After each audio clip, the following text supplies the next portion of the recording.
গত 10 দিনে ইরানের 5,000-এরও বেশি সামরিক লক্ষ্যবস্তু ধ্বংস করার দাবি করেছে যুক্তরাষ্ট্র।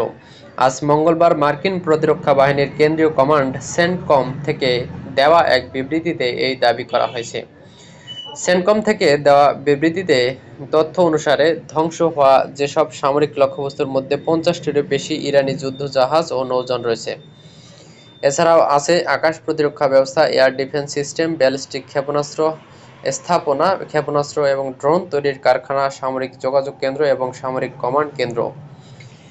ইরানের পরমাণু প্রকল্প নিয়ে গত 6 ফেব্রুয়ারির মধ্যে 27 ফেব্রুয়ারি পর্যন্ত 21 দিন ধরে সংলাপ চলে তেহরান এবং ওয়াশিংটনের মধ্যে। 27 ফেব্রুয়ারি কোনো প্রকার সমঝোতা চুক্তি ছাড়াই শেষ হয় সেই সংলাপ। তার পরের দিন 28 ফেব্রুয়ারির ইরানে অপারেশন এপিক ফিউরি শুরু করে যুক্তরাষ্ট্রের সামরিক বাহিনী। ওয়াশিংটনের সঙ্গে তাল মিলিয়ে একই সঙ্গে ইরানে সামরিক অভিযান অপারেশন রোয়ারিং লায়ন শুরু করে ইসরায়েলও। যুদ্ধের প্রথম দিনে 28 অক্টোবর নিহত হন ইরানের সর্বোচ্চ নেতা আয়াতুল্লাহ আলী খামেনি সহ ইরানের অন্তত 40 জন সামরিক ও বেসামরিক শীর্ষ পর্যায়ের কর্মকর্তা। রাজধানী তেহরান সহ বিভিন্ন শহরে বিমান অভিযান চালাচ্ছে যুক্তরাষ্ট্র এবং ইসরায়েল। ইরানের জ্বালানি কাঠামো এবং কয়েকটি জ্বালানি তেলের ডিপো ব্যাপকভাবে ক্ষতিগ্রস্ত হয়েছে বলে জানা গেছে।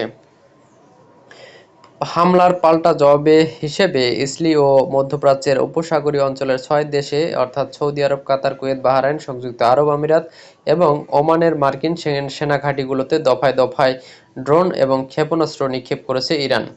সূত্র এএফপি।